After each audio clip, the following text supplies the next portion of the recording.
À l'approche du bilan de cette 17e saison de L'amour est dans le pré, il est d'ores et déjà possible de constater que certaines histoires n'étaient pas faites pour durer.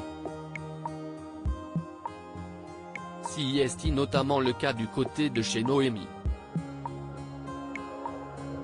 La jeune céréalière de 25 ans pensait pourtant avoir fait le bon choix en invitant chez elle pour quelques jours ses prétendants Romain et Gaël.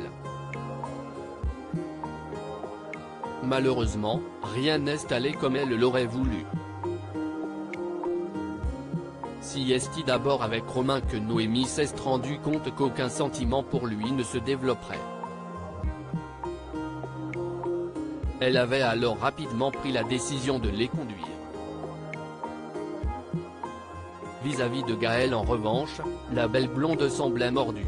En effet, malgré la grande timidité du charmant rugbyman, elle s'imaginait tout à fait construire une belle histoire à ses côtés. Et c'était bien parti pour. Lors d'un épisode, ils passaient leur première nuit ensemble sans toutefois aller très loin. Cette première nuit s'est très bien passée. Il y a eu le bisou et puis après. Si est tout, avait-elle confié. Sur sa fin, Noémie demeurait tout de même optimiste. Avec Gaël, j'ai envie de vivre des moments simples, qu'on soit heureux et qu'on kiffe notre life.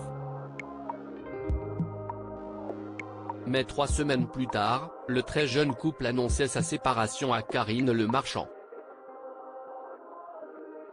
Si est Noémie qui a pris cette décision lors d'un week-end en Corrèze, organisé par un autre agriculteur de cette saison, Guillaume du Limousin. Lors d'une interview pour Télépoche parue ce lundi 31 octobre, elle est revenue sur ce qui a cloché entre eux. Je m'attendais à un minimum de sa part, juste pour savoir si je lui plaisais. Je n'ai découvert ce qu'il disait de moi en interview qu'à au moment de la diffusion, a-t-elle regretté. Mais, pas sûr qu'un Gaël davantage volubile aurait changé la donne. Et pour cause, Noémie a été très embêtée par sa façon d'agir durant le peu de temps qu'ils étaient ensemble. Après son séjour à la ferme, on a beaucoup échangé mais il m'a tellement saturé de messages que ça m'a bloqué. En le revoyant, je me suis aperçu que je l'avais idéalisé. Et que, même s'il me plaisait physiquement, je ne ressentais pas le petit truc en plus, a-t-elle avoué. Une fin d'aventure décevante donc pour celle qui a déjà beaucoup souffert en amour dans le passé. Ce qui lui fait dire qu'elle aurait pu mieux la vivre si un retour en arrière était possible.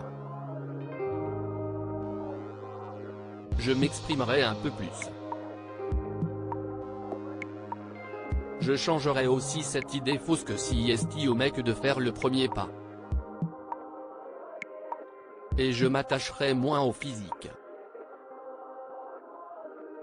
J'ai compris que je ne cherchais pas forcément un grand un peu baraqué, mais un mec avec du charisme, a-t-elle analysé pour conclure.